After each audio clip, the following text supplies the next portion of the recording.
City corporation নির্বাচনকে সামনে রেখে গাজীপুরে শুরু হয়েছে নির্বাচনী আমেজ।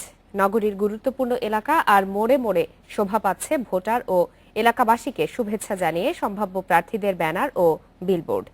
কেন্দ্রীয়ভাবে দলের মনোনয়ন পেতে দৌড়ঝাঁপ শুরু করেছেন আওয়ামী লীগ ও বিএনপির আগ্রহী প্রার্থীরা।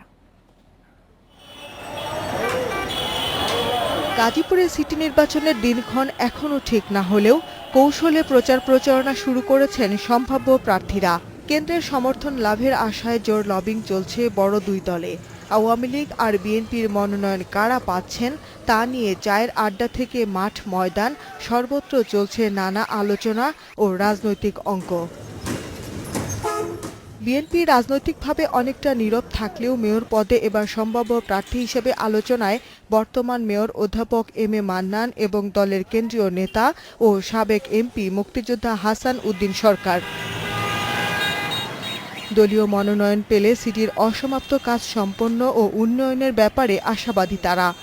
গত নির্বাচনের সকল স্বপ্ন তো বাস্তবায়ন করতে পারি নাই, সেই অসমাপ্ত কাজগুলো করে জনগণের সেবা দেওয়ার চেষ্টা করবেন। নির্বাচন তো অবশ্যই করব, আমি না করে আমার দলের যে কোনো একজন করবে, আমাকে দিলে আমি নির্বাচনে অবশ্যই করব। আমি ইলেকশন করে তো কয়েকবার নির্বাচিত হয়েছি। গত মেয়াদে সিটির উন্নয়নে মেয়র মান্নানের ব্যর্থতা তুলে ধরে নিজেদের উন্নয়ন পরিকল্পনার কথা জানান আওয়ামী লীগের মনোনয়ন প্রত্যাশীরা।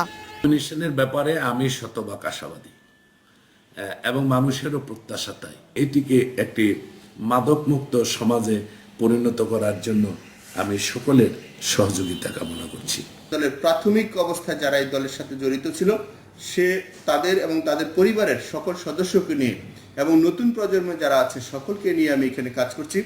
এবারও সিটি নির্বাচনে দলীয় প্রতীকে প্রতিদ্বন্দ্বিতা করার সুযোগ পাচ্ছেন মেয়র প্রার্থীরা।